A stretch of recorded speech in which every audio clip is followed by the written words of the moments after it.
सर्वांना नमस्कार. स्वागत आहे आपलं मराठी चातुर्य कथा या यूट्यूब चॅनलमध्ये. व्हिडिओला लाईक करा, चॅनलला सबस्क्राईब करा आणि बेल आयकॉनवर प्रेस करा, जेणेकरून सगळं नोटिफिकेशन तुमच्यापर्यंत वेळेत पोहोचतील. मग आता आज दिवसभर प्रिन्ससोबत खेळण्यासाठी एंजल देसाई मेन्शनमध्ये आली होती. पण परीनं लंच प्लॅन केला आणि आर्यनला मुलांसोबत स्वीटीसोबत घरी बोलावलं. आता प्रिन्सला तर आनंद झाला कुहूकडे जायचं म्हणून, आणि एंजलने सुद्धा लगेच चालाकी केली आणि मामा मी सुद्धा येणार असं म्हणाली. कारण आता मी तर प्रिन्स आणि प्रिन्सेससोबत खेळायला आले आणि तुम्ही त्या दोघांना घेऊन निघालात, मग मला पण यायचं आहे. आणि आर्यन एंजलला सुद्धा घेऊन गेला. पण तिथं आता नेहमीसारखंच झालं. कुहूचे प्रिन्सने दिलेले टॉय तुटले आणि प्रिन्स जवळ येऊन कुहू रडायला लागली आणि प्रिन्स एंजलकडे रागात बघत होता. पण एंजलनं असं काही केलं नव्हतं आणि ती गोंधळली होती, कावरी बावरी झाली होती. प्रिन्स मात्र तिच्याकडे खाऊ की गिळू अशा आविर्भावात बघत होता आणि ही मुलगी कधीच सुधारणार नाही असं त्याला वाटलं.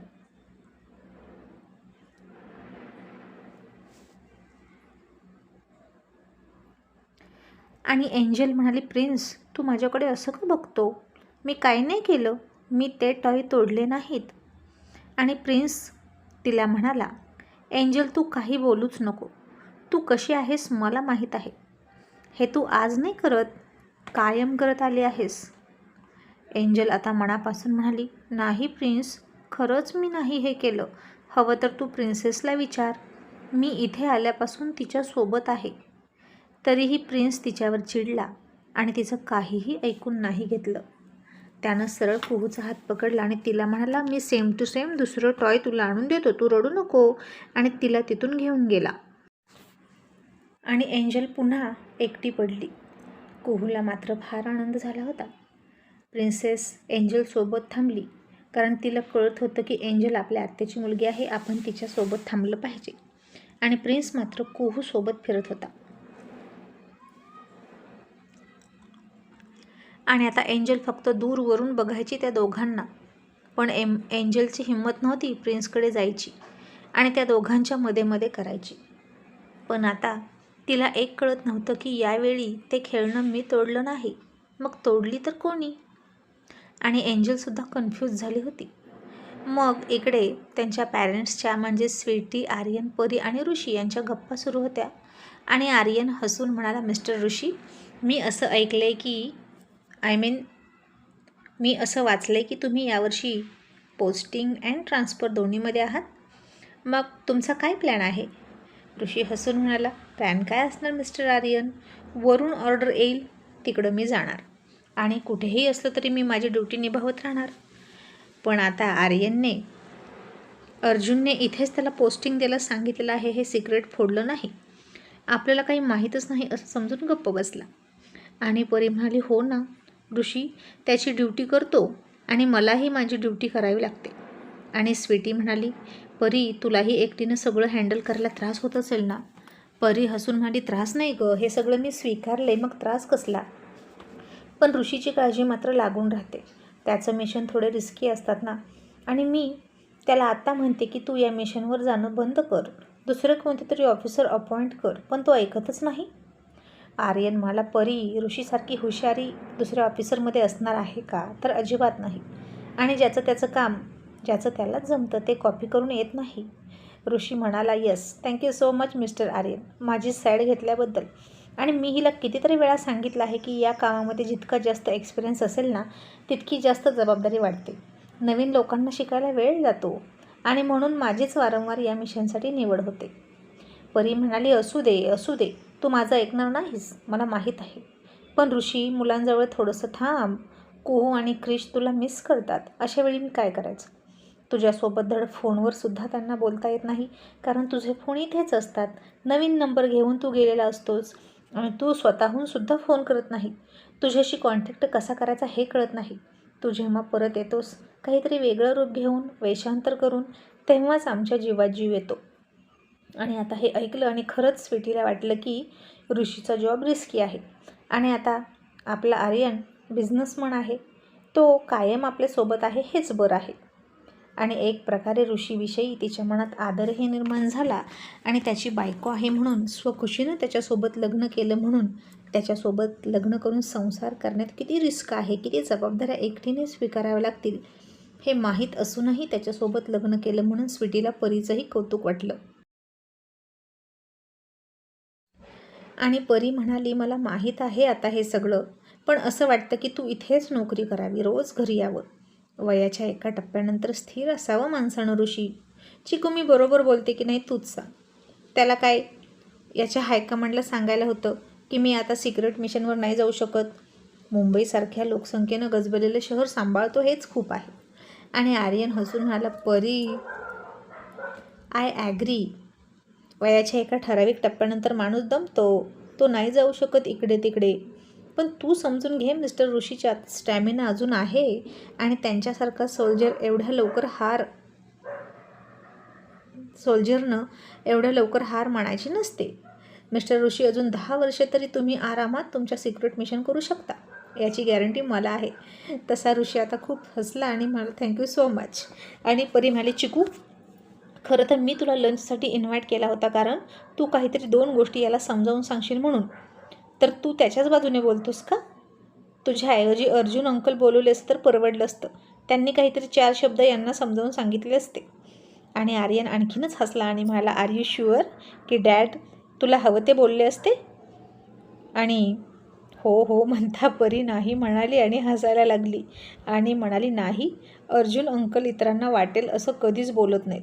ते योग्य आणि त्यांना वाटेल तेच बोलतात आणि दुसऱ्यांना चांगलं वाटावं म्हणून ते कधीच कोणाची साईड घेत नाहीत. आणि ऋषी हसून म्हणाला, म्हणूनच ते माझे आदर्श आहेत. मी माझ्या पप्पांकडून खूप ऐकलं होतं अर्जुन सरांविषयी. त्यांची खूप चांगली दोस्ती होती. मग अशाच त्यांच्या गप्पा सुरू होत्या. लंचचं टायमिंग झालं. स्वीटी परीने सगळी मुलं बोलवली, लंच करायला लावला. पण आता एंजल मात्र खरंच चिडली होती. तिला पोहूच्या घरचं पाणीसुद्धा प्यायचं नव्हतं आणि ती सरळ म्हणाली, मामा मला घरी जायचं आहे. आणि आर्यन म्हणाला, थांब बेटा, लंच झाल्यानंतर आपण जाणारच आहोत. तरीही एंजल आणखीनच रागात म्हणाली, मामी तुला तरी कळतंय ना मी काय म्हणते? मला घरी जायचं आहे, मला लंच करायचा नाही. तुम्ही येणार नसेल तर माझ्या आईला बोलवा आणि मला जाऊ दे.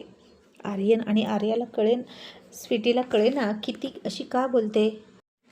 आणि ऋषीनं एंजलला जवळ घेतली आणि मला काय झालं बेटा? तसे एंजल ऋषीपासून बाजूला गेली. आर्यनला जाऊन चिकटली आणि हसऱ्या स्वभावाचा आर्यन म्हणाला, त्याचं काय आहे ना ऋषी, ती तुला थोडीशी घाबरली असेल. ऋषीसुद्धा म्हणाला, इट्स ओके, आय अंडरस्टँड. पण एंजल बेटा, मी आता पोलीसवाला नाही, मी अंकल आहे. तू माझ्याकडे येऊ शकते आणि पोलीस फ्रेंड असतात तुमचे, त्यांना घाबरायचं नसतं. आणि निधड्या छातीची आणि वाघीण असलेली एंजल म्हणाली, पण अंकल मी तुम्हाला घाबरलेच नाही, मला फक्त इथून जायचं आहे बस. आणि तिचा तो ॲटिट्यूड बघितला आणि सगळे चकित झाले. आणि आर्यनला छोटी आर्या आठवली. छोटी कशाला, प्रिन्सेस अजूनही तशीच आहे की, एकदम हट्टी. तरीही त्यानं एंजलला समजावलं आणि म्हणाला, काय झालं मला सांगशील का? इतरांच्या घरी आल्यावर असं करू नये बेटा, इट्स बॅड मानस. आणि एंजलच्या डोळ्यात पाणी आलं आणि म्हणाली, मामा माझं काहीच नव्हतं चुकलं तरी प्रिन्स मला बोलला. मी आता कुहूचं टॉय तोडलंसुद्धा नाही, मी शपथ घेऊन सांगते माझ्या आईची. तरी त्यानं माझ्यावर विश्वास नाही ठेवला आणि तो आपल्या घरी बोललं असतं तर ठीक होतं. तो इथे मला का बोलला? तो नेहमी बोलतो, त्यापेक्षा जास्त वाईट मला आत्ता वाटलं. आणि तिचे छोटे छोटे डोळ्यातले अश्रू बघितले आणि आर्यननं तिला मिठी मारली आणि म्हणाला, रडू नको बेटा, डोंट क्राय. आणि तुझ्या आईला जर कळलं ना मी तुला इकडे आणला आणि तू रडली तर माझं काही खरं नाही.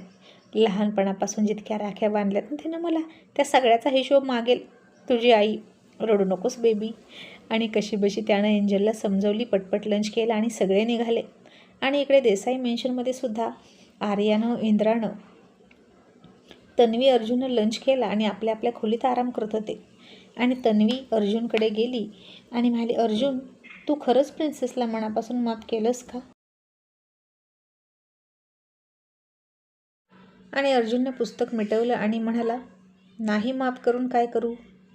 ती माझी माफी मागण्याचं सोडणार आहे का? पण तनू तिचं वागणं चिंताजनक आहे. तन्वी म्हणाली, नाही रे अर्जुन, असं वाटतं की ती सुधारेल आता, कारण तिला तुझ्या नजरेतून पडण्याची खूप भीती वाटते. आणि अर्जुन, तूच तिला हँडल करू शकतो. इतर वेळी ती ऐकत नसते कोणाचं, तुझं मात्र ती ऐकते. तू कसंही तिला इमोशनल होऊन समजवलं, चिडून समजवलं किंवा ब्लॅकमेल केलं तरी तुझं ऐकते. आणि अर्जुन म्हणाला, तनू, आपण तिचे खूप लाड केले का गं? आपली एंजल वाया चालली आहे का? आणि तन्वी हसून म्हणाली, मिस्टर अर्जुन, उलट तुमची मुलं आहेत म्हणून माझ्या मुलांचं नुकसान झालं. तसं अर्जुननं तिच्याकडे काहीच न कळून बघितलं आणि म्हणाला, का असं का बोलतेस? तन्वी म्हणाली, नाहीतर काय, कुठे पार्टीत नाही जायचं, रस्त्यावरती नाही फिरायचं, स्ट्रीट फूड नाही खायचं, जिकडं जायचं तिकडे बॉडीगार्डच्या कडे कोड बंदोबस्तात जायचं. आणि माझ्या मुलांना तुझी मुलं आहेत म्हणून त्यांची लाईफ कॉमन मॅनसारखी जगता आलीच नाही. सतत एक प्रेशर होतं तुझ्या नावाचं, तुझ्या रुबाबाचं. आणि असं केलं तर डॅडना काय वाटेल? आपले डॅड इतके मोठे आहेत, त्यांचं नाव खराब होऊ नये, त्यांचं नाक खाली जाऊ नये, त्यांची मान खाली जाऊ नये. आपल्या अशा वागण्यानं असलं प्रेशर सतत होतं माझ्या मुलांवर. आणि त्यामुळेच त्यांना खूप लवकर मॅच्युअर व्हावं लागलं आणि जबाबदाऱ्या येऊन पडल्या हे सगळं सांभाळण्याच्या. आणि तू म्हणतोस की मुलं वाया चालली, त्यांचे खूप लाड झाले का? तर असं अजिबात नाही. त्याहीपेक्षा जास्त जबाबदारी माझ्यावर होती मुलांना घडवण्याची. नाहीतर तू होतास पुन्हा म्हणायला की तनू, मग तू काय केलंस, मुलं वाया गेली. आणि अर्जुन सर आता मनापासून हसले आणि म्हणाले, हो ते तर आहेच, मुलांना घडवण्याची जबाबदारी त्यांच्या मॉमचीच असते. आणि हे माझं वाक्य मी प्रिन्सेसला सुद्धा सांगितलं. तिच्यामुळे एंजल वाया जाऊ नये इतकंच वाटतं. आणि आता इतक्यात बाहेर सगळे आले, मुलांचा गोंधळ सुरू झाला. आणि तन्वी म्हणाली, अरे हे सगळे इतके लवकर आले पण? आता असं म्हणेपर्यंत एंजल पळतच आली आणि अर्जुनच्या मांडीवर बसली आणि रडायला लागली. आणि तन्वी म्हणाली, काय झालं एंजल? आणि एंजल रडून रडून म्हणाली, नानू नानू, प्रिन्स बॅड बॉय आहे. तसा अर्जुन म्हणाला, काय झालं?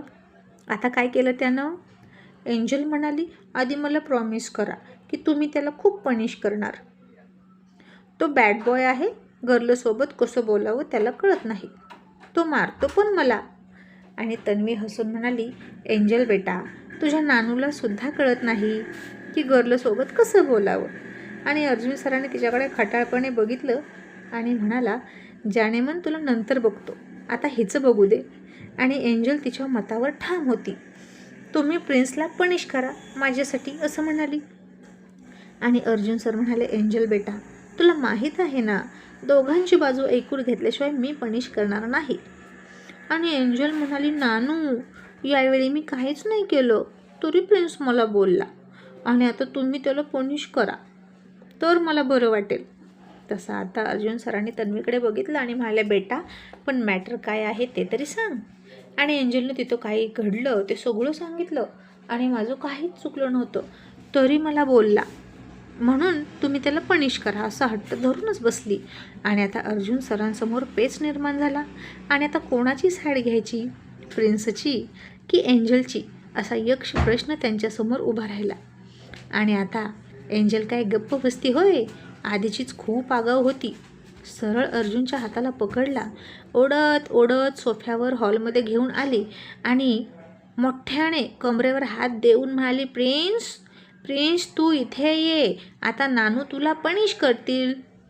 तसा प्रिन्स जराही न घाबरता अर्जुनसमोर आला आणि एंजलला चॅलेंज करून म्हणाला, तू स्वप्न बघतेस का? दादू मला पनिश करणारच नाहीत, कारण माझं काही चुकलं नाही, त्यांना माहीत आहे. आणि एंजल म्हणाली, पण माझंही काही चुकलं नाही, मी त्यांना सांगितलं आहे, मग आता बघूच काय होतंय. प्रिन्ससुद्धा म्हणाला, हो हो बघूच काय होतंय. आणि आता या दोघांना एकमेकांविरोधात अशी तलवार उपसलेली बघितली, तीही अर्जुनसमोर. आणि अर्जुनला जज केला होता त्या दोघांनी. आणि खरं म्हणजे तन्वी आणि अर्जुनला स्वीटी आणि आर्यन आठायचे लहानपणीचे, त्यांचंही असंच भांडण असायचं आणि जज अर्जुन असायचा. आणि अशा गोड प्रसंगी कोणाची बाजू घ्यावी हे कळत नसायचं. आणि खऱ्या अर्थानं अर्जुन सरांचा कुरुक्षेत्रातला अर्जुन झाला.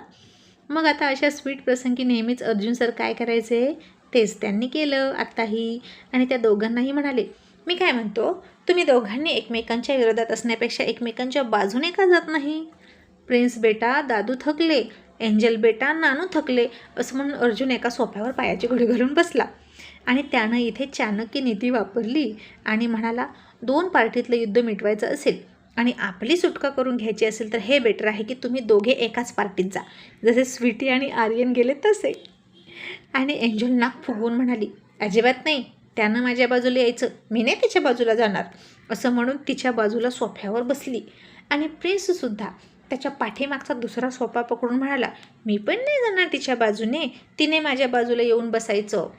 आणि आता सगळे त्या दोघांना बघून खूप खूप हसत होते आणि हा तिढा कोण सोडवणार बघूया पुढच्या एपिसोडमध्ये.